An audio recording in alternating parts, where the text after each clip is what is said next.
Salve, pessoal. Estamos esperando o Siddhartha chegar aqui para começar o nosso papo de hoje. Muito bom que vocês estão de novo aqui. A última live foi super bacana, a gente teve uma audiência muito boa, as outras duas também. E acho que hoje o papo vai ser muito legal, tô ansioso por esse papo. Vamos ver se o Siddhartha já chegou aqui.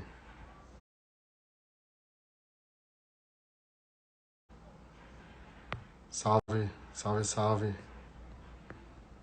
para quem tá chegando.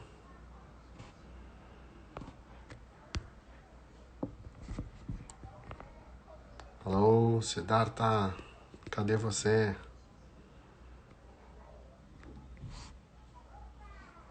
Vou procurar ele aqui. Ribeiro. O Insta do Siddhartha é Ribeiro Siddhartha.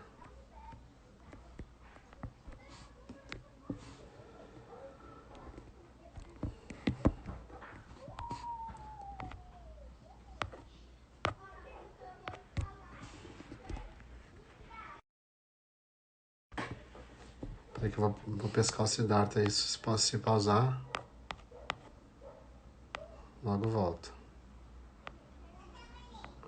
O tema de hoje, Diego, é sobre sonhos, que é a especialidade do Siddhartha. E a Rubia já respondeu.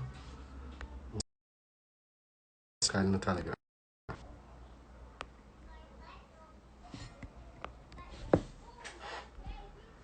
Eu convidei meu pai para ver, eles que tinham uma reunião com os amigos.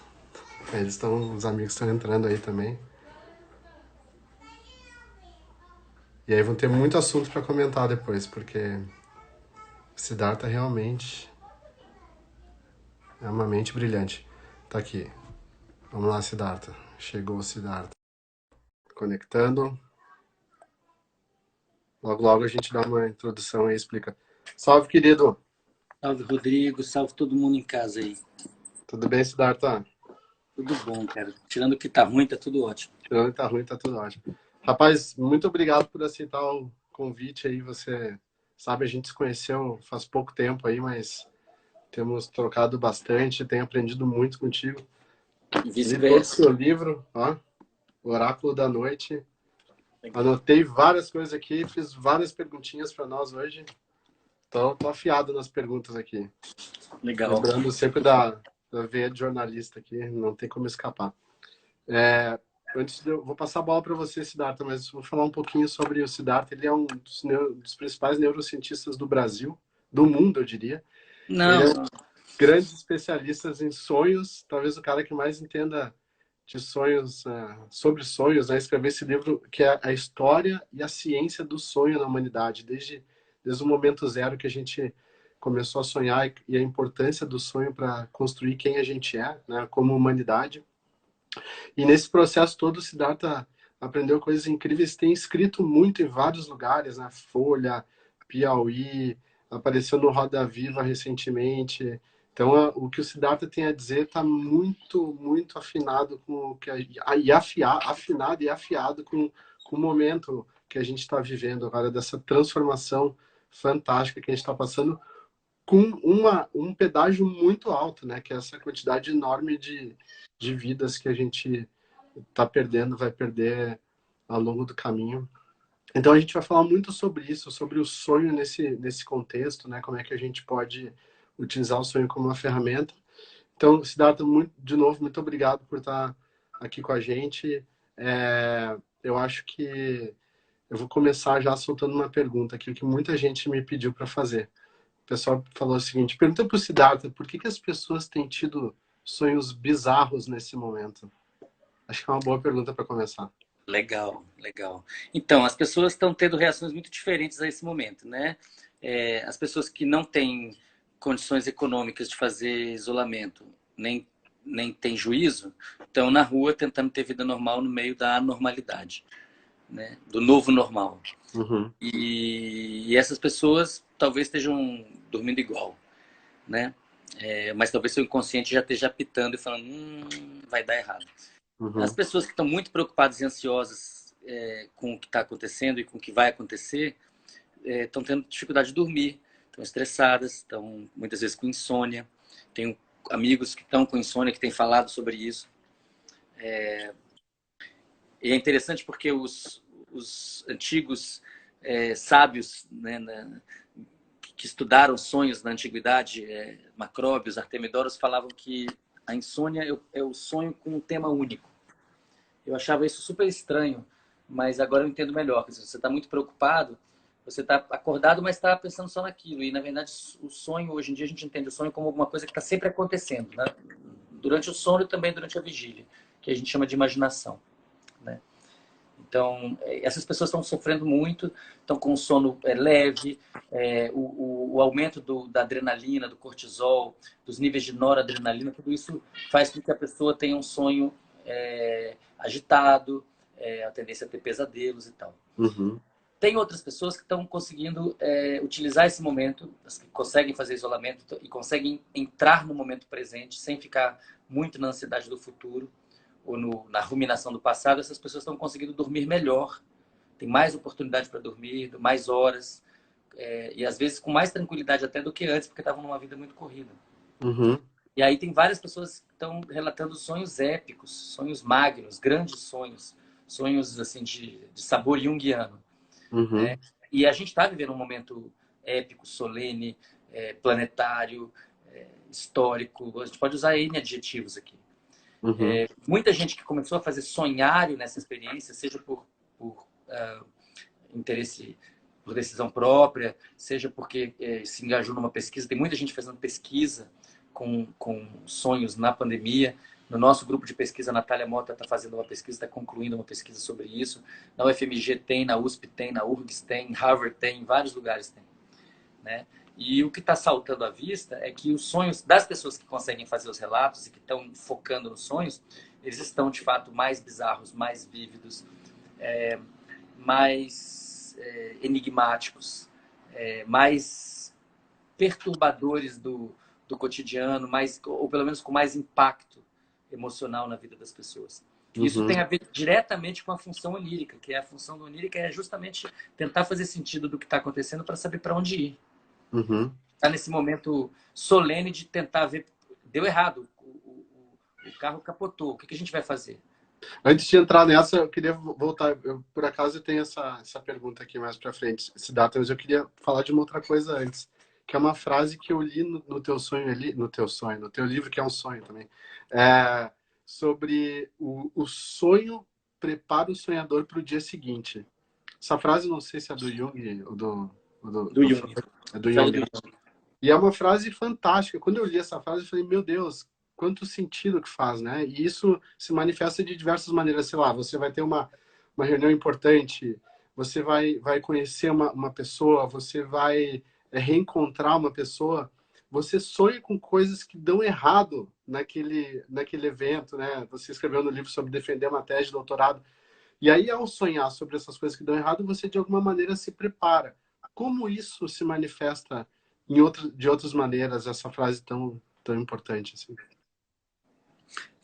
O sonho, ao retratar o que está acontecendo de uma maneira simbólica, ele traz um certo conteúdo, um conteúdo explícito, manifesto, que tem a ver com os desejos e temores do sonhador, mas ele tem um monte de conteúdos associados, que são conteúdos latentes. Então ele funciona como uma espécie de farol baixo e farol alto na frente do carro. Você tem um farol Uhum. baixo que está vendo com imagens mais bem definidas aquilo que você sente que está acontecendo, percebe que está acontecendo, e aí tem as associações que levam esse farol um pouco mais longe. E aí você consegue falar, pô, mas será que isso tem a ver com aquilo? Será que isso está acontecendo também? Uhum. O que é muito evidente é que a nossa capacidade de prever o futuro, com toda a ciência, com todo o capital envolvido nisso, ela está tão ruim que mesmo quando a gente consegue prever esse futuro, a gente não consegue agir para evitá-lo. Uhum. Tem um vídeo circulando aí do Obama falando da grande probabilidade de uma pandemia causada por um vírus que circulasse no ar nos próximos anos, se não houvesse investimento adequado em ciência, em pesquisa, em inovação, isso não seria evitado. Por que a Uhum. gente não tem essa vacina? Uhum. Por que a gente não tem leitos para todo mundo? Por que a gente não tem respirador para todo mundo? Por que não tem testes? Porque houve, na verdade, o abandono de uma previsão sábia, prudente de futuro e em troca de quê? Do mercado de futuros. que Boa. hoje, que ontem tomou uma queda, tomou né, Petróleo negativo. pô, entendeu? É um negócio que você fala, caramba, o que mais precisa acontecer para as pessoas entenderem que as É. coisas têm que mudar? Aliás, Siddhartha, eu te convidei lá para falar no Mando de Negócio no ano passado, né? E eu falei assim, Siddhartha, conta para a turma lá como é que a gente pode, já que o velho jeito está morrendo, né? Esse capitalismo predatório, selvagem, está dando sinais de cansaço e derrubando todo mundo ao mesmo tempo, a humanidade, o planeta. Como é que a gente pode sonhar com um novo futuro? E qual que é a importância do sonho nisso? E daí a gente foi conversar sobre isso e o Siddhartha começou a fazer um monte de crítica ao capitalismo, críticas super sóbrias e com as quais eu concordo em gênero, número e grau. Né? Então, eu queria que a gente entrasse um pouquinho nesse assunto. Por que o capitalismo matou a nossa capacidade de sonhar? Eu acho que se a gente estivesse sonhando adequadamente, se a gente praticasse a arte de sonhar como os indígenas brasileiros fazem muito bem, os ameríndios, nós teríamos já há muito tempo abandonado práticas predatórias que já não servem à coletividade. Que, na verdade, nunca serviram à coletividade, mas que foram estabilizadas pela evolução porque havia escassez. Uhum. Então, a gente é muito capaz de solidariedade, a gente é muito capaz de amor, mas a gente também é muito capaz de subjugar, de oprimir, de expropriar, de destruir o outro. A gente tem essa dicotomia, uma dicotomia que tem toda uma base biológica, hormonal. A gente podia falar aqui da ocitocina, podia falar do Uhum. papel da amígdala, podia falar... Tem um monte de biologia por trás disso, mas isso se expressa na cultura. Então a gente tem milênios de cultura patriarcal, opressora com quem está do lado de fora e amorosa barra opressora com quem está do lado de dentro. Uhum. Né? Os grupos humanos foram crescendo de tamanho, então a gente foi criando uma capacidade de ter uma solidariedade muito expandida. Quando você junta a torcida do Flamengo, a torcida do Corinthians, são milhares e milhares de pessoas que não se conhecem, mas que estão sintonizadas, que estão irmanadas por propósito, uma bandeira, enfim. Do ponto de vista planetário, é óbvio que depois que nós fomos criando grupos cada vez maiores, com milhões, dezenas de milhões, centenas de milhões de pessoas com as quais a gente se identifica, em algum momento a gente vai ter que se identificar com todo mundo. Uhum. Qual que é o problema? O problema é que quando a predação ela é basicamente uma externalização, né? Você fala, pô, eu tô querendo, eu preciso comer, eu vou predar aquele animal ali, vou matar aquele animal para comer, pronto, eu externalizei esse Uhum. prejuízo para esse animal, para os seus filhotes, para a sua linhagem, né?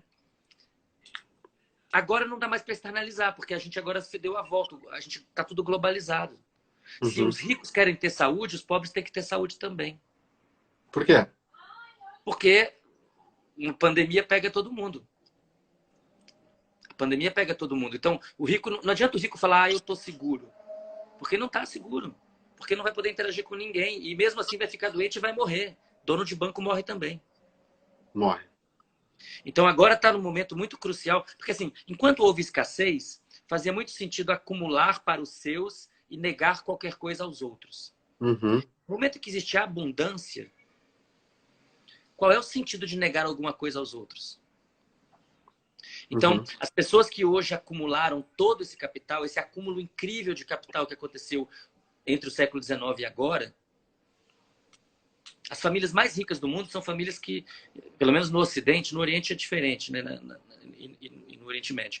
Mas no Ocidente, as famílias mais ricas do mundo são oriundas de famílias que enriqueceram muito na segunda metade do século XIX, com falcatruas de vários tipos, Uhum. e que mantiveram um poder exagerado e, inclusive, uma influência geopolítica totalmente exagerada. Agora chegou o momento, agora a gente está no momento crítico da expansão de consciência planetária. Ou as pessoas tomam essa nova consciência, e em particular, ou as pessoas muito poderosas e muito ricas entendem o papel delas de transformação desse planeta em um lugar de bem-estar, um lugar de igualdade de oportunidades, um local amoroso, em que a gente recobra o que nós temos de melhor da ancestralidade paleolítica, nossa capacidade de amar, de amparar, de cuidar. É muito antigo isso. Há muito tempo, há milhares e milhares de anos, que pessoas que quebravam uma perna eram cuidadas pelo grupo. Porque na natureza, um animal que quebra a perna vai morrer. Uhum. E a gente começa a ver no registro fóssil que pessoas que tinham tido acidentes gravíssimos, elas sobreviviam. Por quê? Porque havia o cuidado do grupo. Então está no momento da gente entender isso e das pessoas mais poderosas do planeta entenderem que elas não, se elas têm 5 bilhões de dólares, elas não precisam de 6. Na verdade, para elas alinharem desejo, ação e bem-estar comum, elas vão ter que doar a maior parte disso. Uhum. Esse é o momento que os ricos vão ter que construir o planeta e não predar o planeta. Se continuarem a predar o planeta, não vai sobrar ninguém. E aí algumas pessoas ricas vão ficar morando na Nova Zelândia num silo nuclear, que foi o que fizeram, muita gente fez isso, Uhum. e depois não vai ter nada. Quer dizer, qual é o projeto de planeta? Se os ricos do planeta não tiverem projeto para o planeta, se o projeto é se enriquecer, já deu errado. Você Já acha estão que... pagando para estocar petróleo. Exato. E teve uma onda aqui no Brasil recentemente, nas últimas semanas, de doações das empresas, né? Positivo. O que você acha sobre isso? Eu acho que É é um muito início de positivo. um despertar, assim, essa consciência está chegando? Eu espero que seja, Rodrigo. Eu falei até ontem com uma live com o Bruno Torturra. Quer dizer, o que está rolando agora é uma pressão de seleção nova. É uma pressão de seleção biológica que impacta no cultural. Ou seja, então, é uma pressão de seleção que vai mexer no nosso pool genético, mas que se expressa a nível dos memes, daquelas ideias que as pessoas trocam. Se você Uhum. falasse com um capitalista selvagem de 2 meses atrás, de 3 meses atrás, ele falaria: puxa, eu até concordo com você, mas eu não posso parar, porque nada vai parar, porque está todo mundo competindo. Se eu parar, o meu concorrente me engole. Pois bem, Uhum. parou. E Agora agora? que parou, a gente pode fazer um plano que inclua todo mundo, que não deixe ninguém de fora. Aquela Uhum. economia donut, né? Aquela Uhum. economia rosquinha que o pessoal está desenvolvendo na Holanda, está implementando na Holanda, que ninguém fica do lado de fora e você também não externaliza isso para o meio ambiente. Uhum. É um momento único que a gente tem, né? Tem muita gente falando que essa crise é muito boa para ser desperdiçada. Agora, a gente já passou. Tá, vou fazer aquela pergunta que você tinha levantado. Parece que se a gente olhar para a humanidade, para a civilização nesse momento agora, dá uma sensação de, ih, deu merda, volta. Né? Tem até um GIF sobre isso que é interessante. É um macaco, um primata evoluindo, chegou no cara de gravata, assim, e daí o próximo passo é o cara voltando, assim, porque deu errado, a evolução deu errado. A gente certamente já sentiu isso outras vezes na história, sei lá, com a peste negra, com a Primeira Guerra Mundial, Segunda Guerra Mundial. São momentos de inflexão. Esses momentos trouxeram algum tipo de mudança positiva, né, apesar da dor que causaram. Por exemplo, depois da Segunda Guerra Mundial, a gente teve a criação da ONU. Tá bom, vamos questionar a ONU, se viu interesses da Inglaterra, Estados Unidos, sei lá, mas foi uma tentativa de organização global de alguma maneira. Os direitos humanos apareceram depois disso também, porque depois todo mundo viu que um maluco como Hitler, que, né, tem um arremedo muito ruim no Brasil nesse momento, que é o nosso presidente, mas a gente olha para isso e fala: rapaz, isso não pode. Está além da capacidade evolucionária. Um cara desses a gente tem que barrar. Os direitos universais humanos foram uma resposta da humanidade a isso, né? O que a gente pode olhar para essa? A gente pode olhar para essa crise agora como uma oportunidade de evolução? Eu acho que a gente Ou deu errado mesmo? não só pode como precisa. Essa é uma grande chance. Provavelmente, se a gente não tivesse a Covid-19, a gente ia continuar em alta velocidade para o precipício nos próximos 20 ou 30 anos. O que a gente está vendo acontecer com o meio ambiente em todos os níveis, a desigualdade aumentando, os ricos ficando cada vez mais ricos, os pobres ficando cada vez mais pobres, os sistemas de saúde bacanas que existiam no século 70 sendo desmontados. Olha o que está acontecendo na Inglaterra, um país que tinha uma saúde sensacional. Olha os Estados Unidos, um país riquíssimo, que nunca conseguiu ter um sistema único de saúde. Olha o que está começando a acontecer no Brasil agora com clareza, porque os números estão sendo maquiados, mas não tem jeito de maquiar morte em massa. Manaus explodiu hoje. Entendeu? Brasil, Índia, África, vai ser terrível. Lagos, vai ser terrível. E isso é uma oportunidade. Eu tenho a metáfora que eu tenho utilizado é a seguinte: é um carro em alta velocidade rumando para o precipício. Quando estava chegando perto de cair, ele fez uma curva errada e capotou. E está capotando, está capotando, está capotando. Não dá para saber se ele vai explodir, se ele vai bater na árvore e quebrar, se ele vai se amassar todinho e não andar mais, ou se ele vai ainda todo amassado, poder ser virado. E aí a pergunta é, quando a gente conseguir entrar de novo nele, se tudo isso der certo e ele estiver ainda funcionando, a gente quer continuar a acelerar na mesma direção? Essa é... Pois é, e quem vai responder essa pergunta? Nós. A Como? gente assim, conversando, formulando, questionando e tocando as pessoas. Todo mundo. A gente está num momento de consciência planetária. A gente hoje tem os meios para isso. Imagina isso nos anos 60. Sem internet. Importância do pensamento coletivo e colaborativo, exatamente. A gente precisa de colaboração. A era da competição acabou. Se a gente quiser continuar a competir, a gente vai dar errado. Agora chegou a era da cooperação.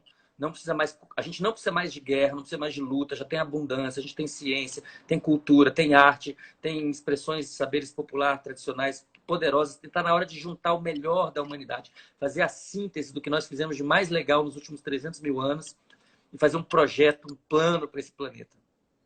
E as pessoas desequilibradas, psicopatas, viciadas em subjugar os sádicos, essas pessoas precisam de tratamento e também precisam de ser isoladas do serviço público. Eu soube, tem alguns estudos que falam sobre isso, né? Que os grandes líderes, não vou dizer grandes líderes, porque grandes líderes pressupõem-se o nosso entendimento de uma pessoa boa, né? Preocupada com todo. Mas líderes reconhecidos, principalmente do mundo das empresas, talvez alguns políticos também. São aquelas pessoas que conseguem galgar a carreira de algum jeito, né? E esse algum jeito é passando por cima de todo mundo. O cara é um trator, é uma máquina. E aí, quando você vai ver o cara que está lá numa posição de liderança, é um psicopata. Por que, que a gente criou essa ferramenta, esse sistema, dessa maneira de recompensar os psicopatas de alguma maneira?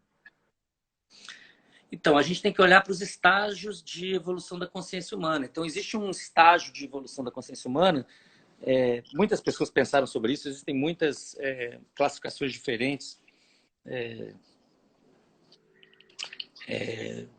Tanto a nível, digamos assim, tradicional, de tradições milenares, quanto coisas recentes produzidas, digamos assim, pela academia nas últimas 7, 8 décadas, né?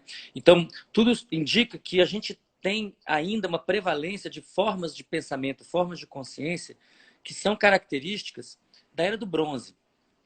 Então, quando vem o primeiro imperador, Sargão da Acádia, e unifica todas as terras entre o que hoje é o Iraque até a Turquia, e ele fala que tudo isso aqui é meu, isso só acontece com muita violência, com muita subjugação da vontade alheia. Uhum. Então, se você olhar um bando de chimpanzés e perceber o comportamento dos machos alfa, é um comportamento extremamente agressivo, que frequentemente envolve matar filhotes de fêmeas que tiveram sexo com outros machos, Uhum. que envolve golpes de Estado terríveis.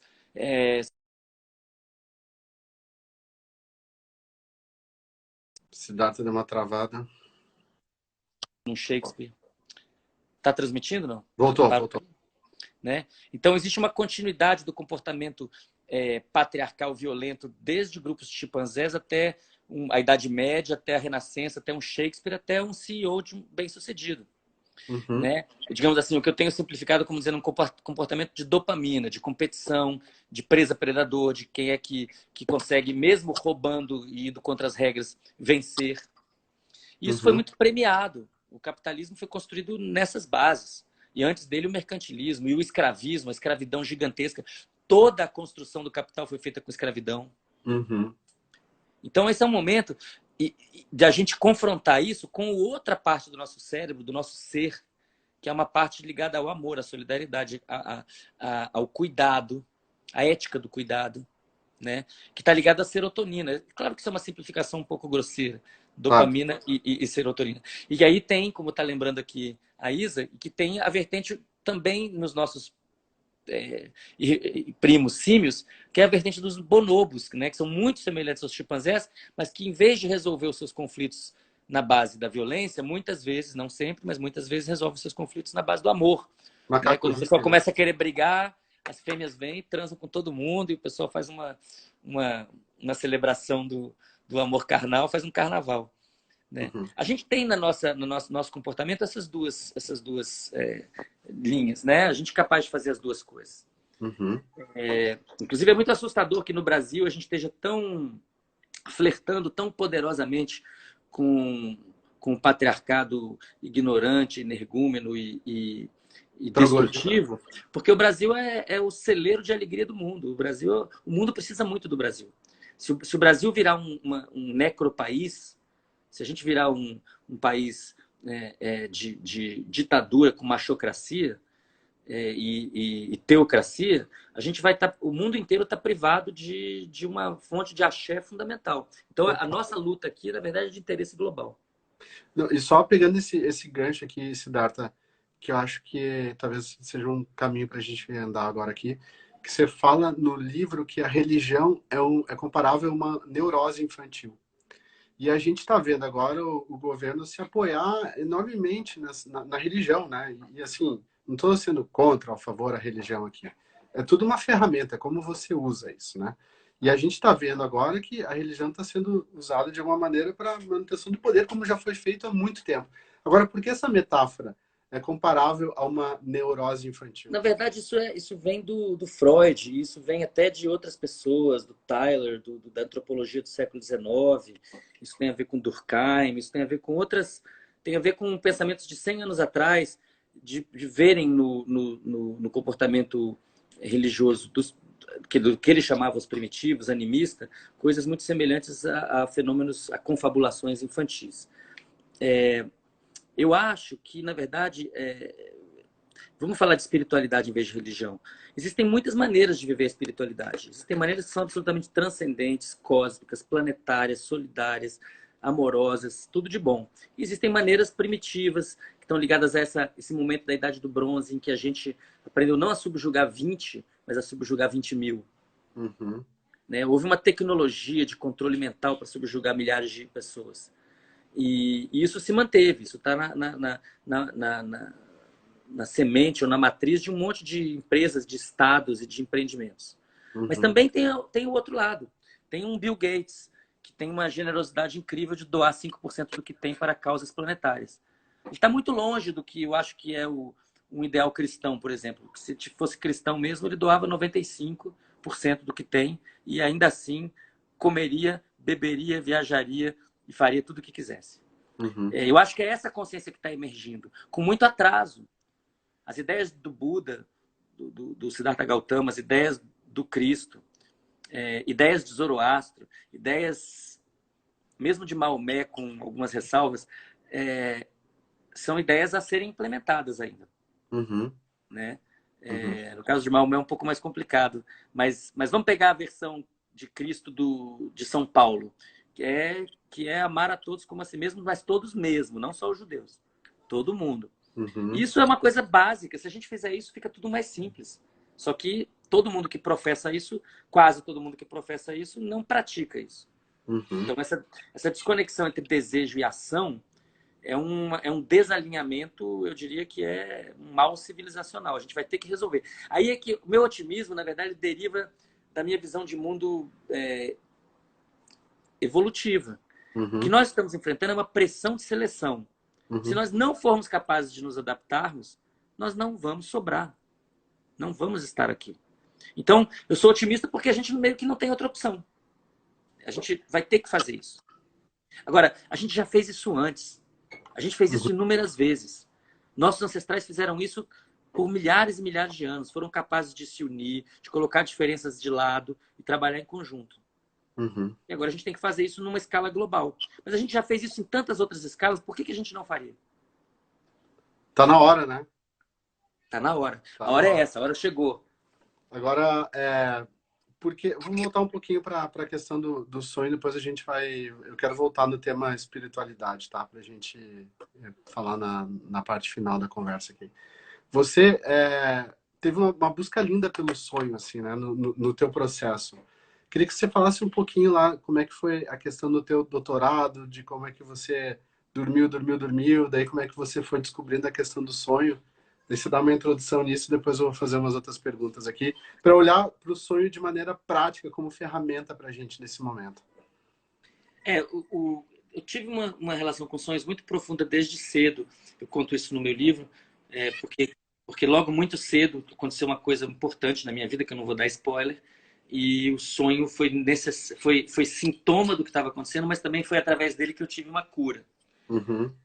Mas eu não pensei em estudar sonhos quando eu estava na infância ou na adolescência, nem na graduação. Quando eu fui fazer, nem mestrado. Quando eu fui fazer doutorado em Nova York, eu conto isso também em detalhes no livro,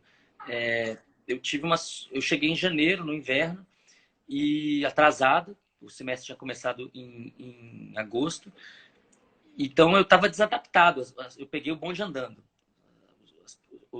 Os amigos, os colegas já eram amigos, já tinham uma vida social, já estavam avançados no estudo de uma série de coisas, tinha seminários rolando, e quando eu chego, eu me senti tão... E eu chego no inverno, né? E eu não conseguia me adaptar. Eu falava inglês bem e mesmo assim não conseguia entender o que as pessoas falavam.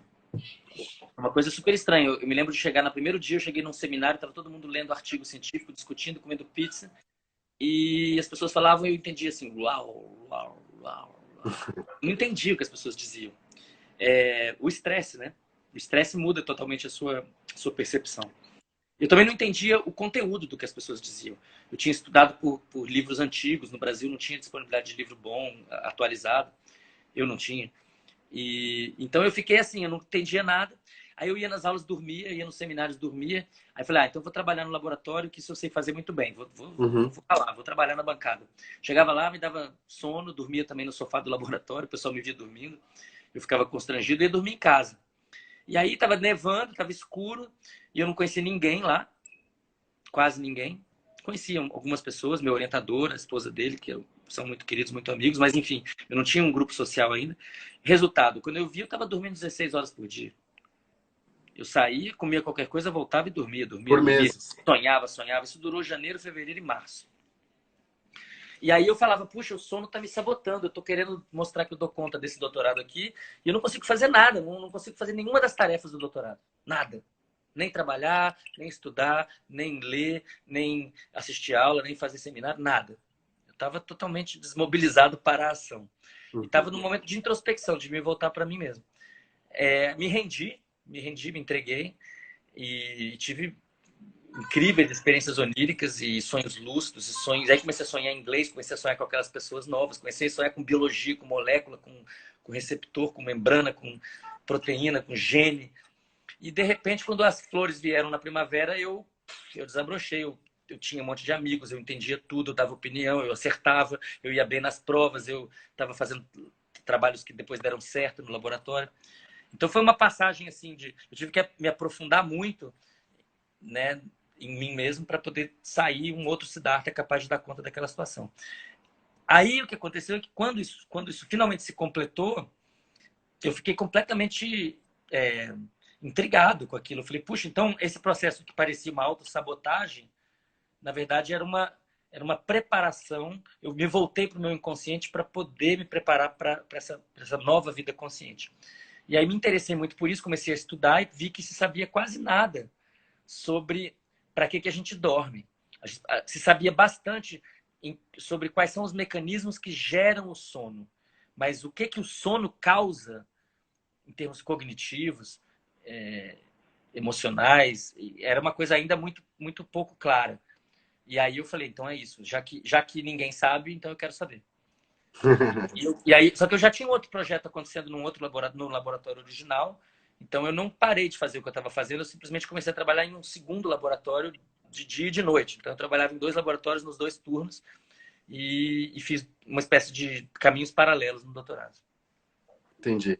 E aí, bom, você aprendeu várias possibilidades e o sonho como ferramenta também estudou, enfim, o sonho teve momentos muito importantes na história da humanidade de ajudar a encontrar soluções, inclusive a tabela periódica, né, ela emergiu num sonho Exato.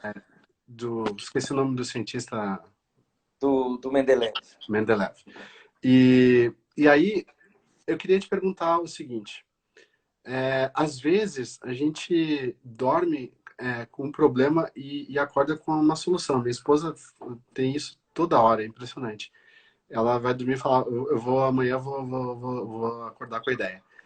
Por que isso acontece? E acontece, ela consegue. Por que isso acontece? Bom, eu vou juntar com a pergunta da Isa Hetzel, por que os sonhos existem, né? Você está dizendo por que os sonhos existem e são eficazes? Essa é a sua pergunta. Então, os sonhos existem porque quando a gente vai dormir, o cérebro produz atividade elétrica. Essa atividade elétrica, ela é produzida de maneira aleatória, mas ela repercute de maneira não aleatória. Por quê? Porque quando ela se espalha, ela segue caminhos que são caminhos preferenciais construídos na vigília, construídos pela experiência. Uhum. E ela está muito orientada pelo balanço entre desejos e temores, ou entre desejos e antidesejos. Então, os sonhos, eles são reativação de memórias, reativação elétrica de memórias, mas com um teor, com um tom, com um rumo que é dado pelas suas emoções, pelos seus desejos, por onde você está, em termos do que você quer e do que você teme. Com o passar do tempo, isso evoluiu nos répteis, isso evoluiu nas aves. Só que tanto nos répteis quanto nas aves, isso é muito curto. Então, não dá tempo de você construir uma narrativa. Uma reativação de 10 segundos, 20 segundos, permite reativar um canto de um pássaro, mas não permite reativar um filme. Uhum. De 2 horas, que é... Né, de 2 horas não, de 1 hora, que é mais ou menos um sonho de final de noite. Uhum. Quando os mamíferos começam a evoluir há 220 milhões de anos atrás, eles evoluem um sono REM, um sono de movimento rápido dos olhos, muito mais longo. E é nesse período, nessa fase, que ocorre essa reativação máxima. Então, aquilo que durava 10 segundos passou a durar 5 minutos, 15 minutos, 30 minutos, 40 minutos.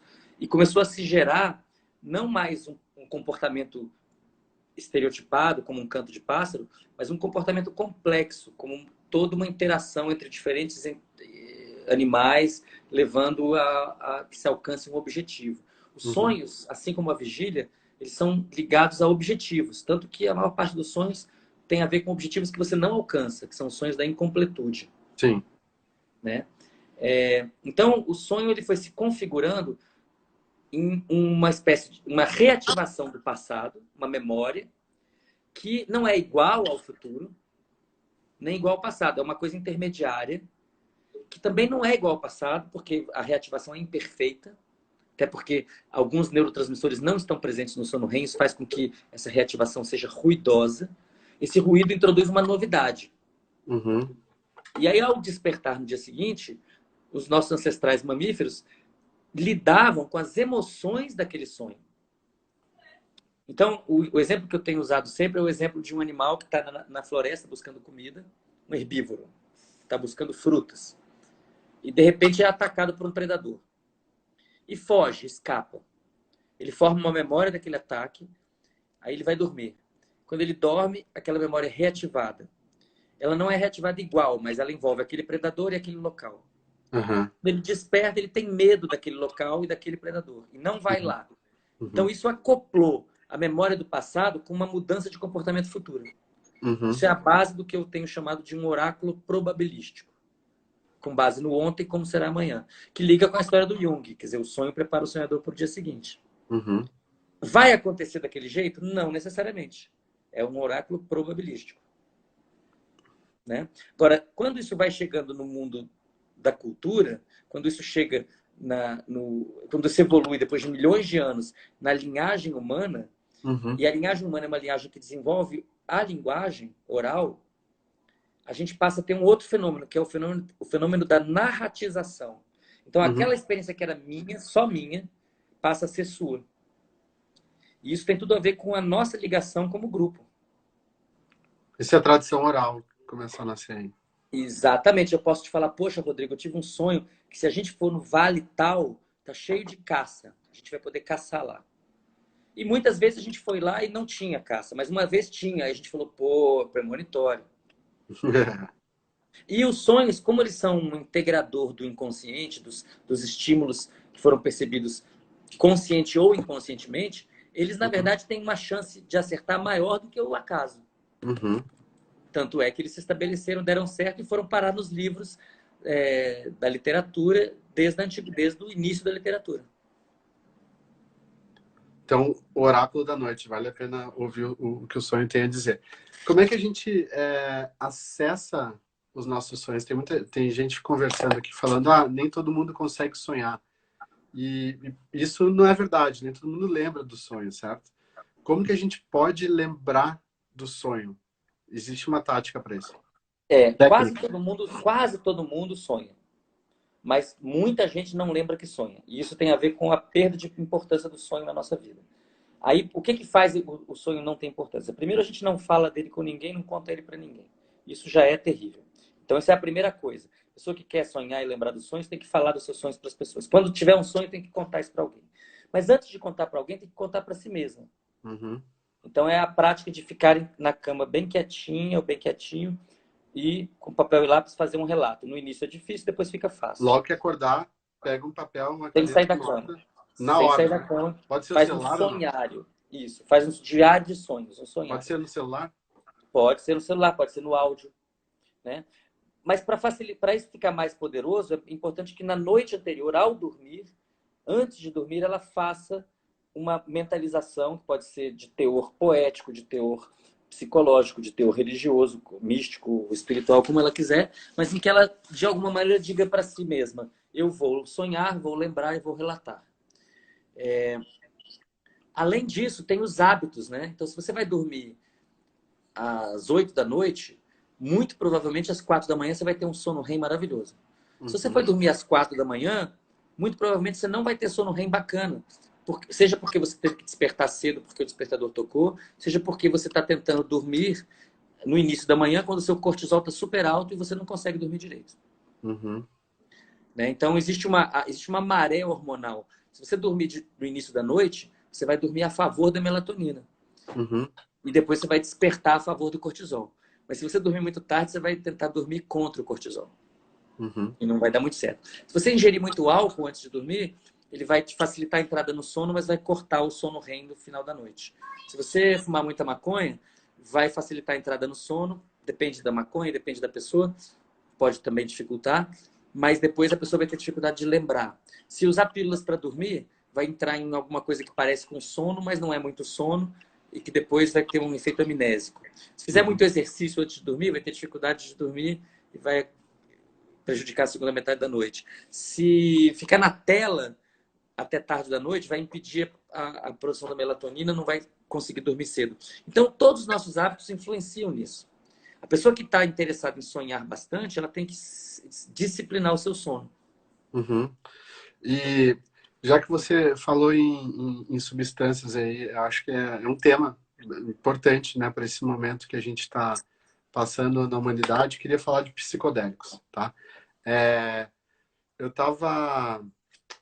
eu vi um filme recentemente, todo mundo pode ver no Netflix, chama Sunshine Makers, né, que é a história de como que o LSD começou a ser produzido em larga escala, e os caras que produziram eram o Tom Scully e Nicholas Sand, eles tinham a ideia Ele de morreu agora, né? produzir... O Sands morreu agora. Morreu agora. Eles queriam produzir milhões de pílulas de LSD, porque eles chegaram nessa conclusão de que se um determinado número de pessoas tomasse LSD, ia alcançar uma massa crítica no planeta, que o amor ia despertar, a consciência ia despertar, ia acabar a guerra, ia dar tudo certo. Só que o plano deles deu errado porque o FBI descobriu. E aí foi lá e estragou, dando spoiler do filme já, estragou o laboratório dos caras, mas eles, enfim, continuaram. E assim, foi naquela época que, de fato, os governos, né, centrais foram lá e acabaram com a brincadeira de psicodélico. Só que voltou agora, né? Nesse momento, Cambridge, Harvard, Johns Hopkins, principais universidades médicas do mundo, fazendo estudos aprofundados, super detalhados, com psicodélicos de todos os tipos, MDMA, LSD, ayahuasca, iboga. Por que está acontecendo esse renascimento dos psicodélicos e qual que é a importância deles para esse momento, assim como a conexão deles com os sonhos? Rodrigo, eu acho o seguinte, nesse momento específico da pandemia, o que está nos acontecendo tem a ver com a doença do capitalismo e com a doença dos egos. Então, a gente está num momento que, para podermos ter mais solidariedade e fazer um outro projeto de planeta, a gente vai precisar diminuir os egos. Quais são as práticas que a gente conhece que diminuem ego? E aí eu estou pensando especificamente na atividade de uma rede neural chamada Default Mode Network, que é uma rede que tem a ver com a construção do ego. Que práticas são essas? A meditação, o uso de psicodélicos, psicoterapia, acupuntura. Tudo isso reduz a atividade da DMN e permite que alguma coisa que não é o ego emerja e que tem a ver com a coletividade. Né? Tô vendo que meu filho tá assistindo aqui, falando que é ele. Tô te ouvindo, meu filho. Um beijo para você, né? Então, os psicodélicos, nos últimos 20 anos, ficou muito demonstrado que os psicodélicos são muito importantes para tratar a depressão, o trauma, a ansiedade. Estresse pós-traumático. Estresse pós-traumático. Né? O MDMA é extremamente útil para tratar o estresse pós-traumático. E isso não é mais um achismo, isso agora não é um papo dos hippies. Os hippies falavam coisas semelhantes a isso, mas ninguém deu muita bola no mundo do capital e do poder. Pelo contrário, ficaram muito assustados com o potencial de modificação de consciência e resolveram proibir. Deixa o pessoal ficar se amando ali que eu vou ganhar dinheiro aqui, né? Exato. E agora a gente está numa situação que são milhares de pessoas mortas no planeta inteiro, muito mais milhares de pessoas em depressão ou em trauma por causa dessas mortes. Ou por causa simplesmente do colapso econômico. Então, mais do que nunca, a gente vai precisar dessas práticas que são capazes de trazer as pessoas para o presente, diminuir o sofrimento e a ruminação, diminuir o apego e permitir modificação de comportamento que seja em prol de uma adaptação. Então, os psicodélicos, sem sombra de dúvida, têm um papel muito grande na cura, no nosso processo de cura planetária. O que você acha que ia acontecer se a gente pingasse psicodélicos no Congresso brasileiro? Bom, primeiro que isso seria errado, né? Porque assim, as pessoas só devem ingerir alguma substância quando elas sabem o que elas estão ingerindo e querem, né? Que seja uma opção. E, inclusive, está bem demonstrado que os efeitos positivos dos psicodélicos exigem, para começo de conversa, essa intenção, esse intento, né? Essa clareza de para que a pessoa tá fazendo aquilo. E ela tem que ser uma pessoa que não está num grupo de risco e tudo mais, né? Aquela metáfora que você usa dos esportes radicais é muito boa para isso, né? Experimentar psicodélicos tem que ser feito por pessoas adultas, preparadas, treinadas, que foram iniciadas, que tiveram guia, que tem airbag e paraquedas e segurança, né? Então, isso é necessário. A psiconáutica é um esporte radical. Mas no caso você falou do Congresso, porque, claro, é uma representação de onde a gente tem mais problema, o patriarcado está bem instalado, quase todo mundo lá é um homem branco, rico e com algum tipo de brutalidade no currículo. Né? E com tendência de ser mais velho também, a próstata é maior. Então, também dependeria do psicodélico que você escolhesse, né? Se você usasse LSD para fazer isso, ia ser um pandemônio. Né? Ia ser uma loucura, com muita bad trip. Se eu usasse MDMA, talvez a gente tivesse, né, uma festa maravilhosa, um congressamento, todo mundo se abraçando e passasse uma constituição nova que fosse baseada no amor, né? Mais do que na ordem e no progresso. Ou pelo menos a ordem e o progresso estariam orientadas pelo amor. Mas assim, essa piada é antiga, né? Porque o pessoal do movimento psicodélico falou: a gente vai mudar o mundo com química. A química serve para indicar uma direção, mas na verdade a transformação ela tem que ser neuroquímica, tem que ser na nossa própria química, né? Que a gente precisa parar de tratar os outros como inimigos. E para começo de conversa, as relações de trabalho têm que mudar completamente. Na verdade, né, o grande Suplicy que estava certo. O futuro, olha o Guilherme Brockton aí, o futuro do planeta é um futuro de cooperação e o capital que foi acumulado é para ser distribuído. Não foi acumulado para ficar acumulado. Exatamente. Agora, tem muita gente... Tem uma pessoa que já perguntou, acho que 4 vezes sobre déjà vu. Qual que é a relação do... Porque parece que você já passou por aquilo. E aí eu queria que você pudesse fazer um link com o sonho lúcido também, porque eu acho que é uma outra ferramenta Tá, bem avançada. tá. Eu vou até juntar isso com uma outra coisa que alguém perguntou aqui sobre imaginação ativa, Temos 10 né? minutos, tá? Tá. O sonho lúcido é aquele sonho durante o qual a gente sabe que está sonhando e controla o sonho de alguma maneira. A imaginação ativa é quando a gente sabe que está imaginando e controla a imaginação de alguma maneira. Então, o sonho lúcido e a imaginação ativa tem muita semelhança. A imaginação ativa é um processo que o Jung estudou e preconizou. E que é diferente do sonho não lúcido, porque aí você não tem controle, as coisas estão acontecendo sem controle, né? Você fez uma outra pergunta que eu não estou lembrando aqui. Déjà vu. O déjà vu. O déjà vu tem duas explicações básicas. E nenhuma das duas tá bem demonstrada. Uma é que você, de fato, já viveu aquela situação e, portanto, existem mundos paralelos e uma física que a gente completamente desconhece. Talvez baseado em teoria de cordas, mas teoria de cordas é só teoria e matemática. Por enquanto. Por enquanto. A outra explicação, uma explicação neurobiológica, mas ela também não foi demonstrada.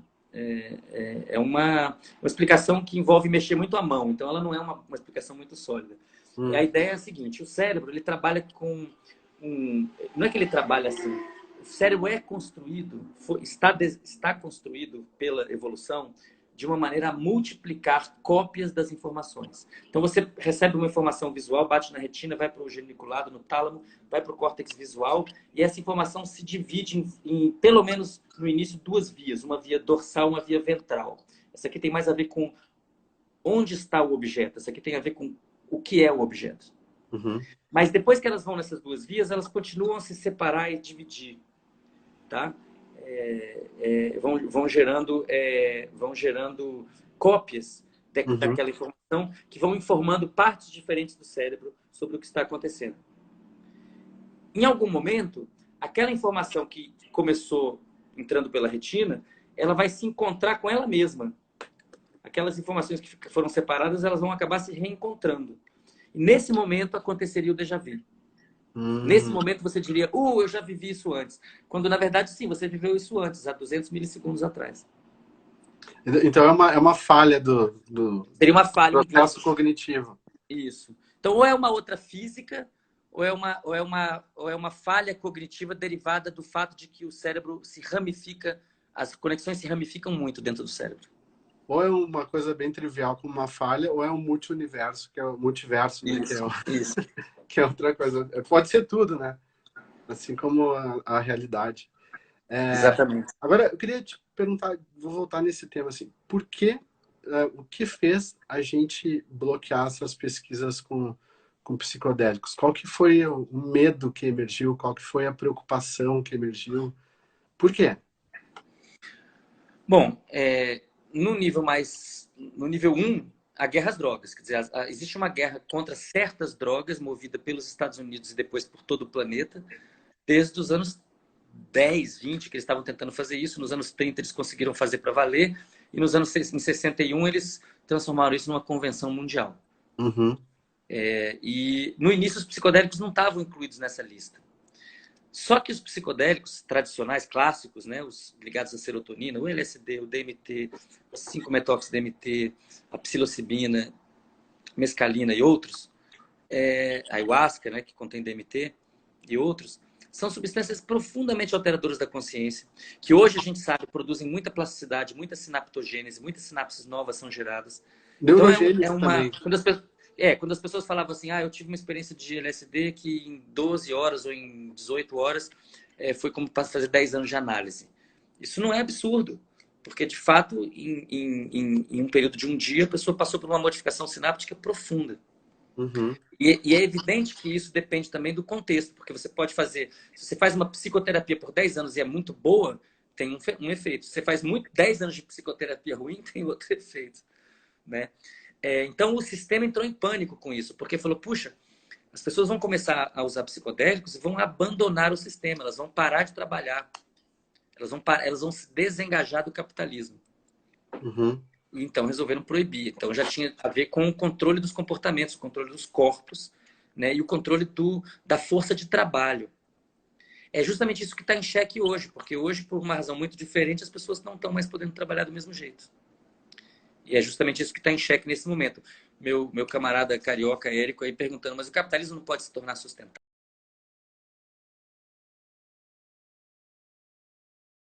Qual o capitalismo? Esse capitalismo predatório, que faz externalidade o tempo todo e explode tudo que está em volta, claramente não é sustentável. Agora, um outro tipo de dinâmica em que o capital circula e os benefícios são melhor distribuídos, é bem provável que essa é a nossa possibilidade, a nossa salvação é por aí. Que Agora, você... se vai chamar isso de capitalismo, eu não sei. Pois é. Capitalismo é um... Tá aí desde... Bom, Jesus Cristo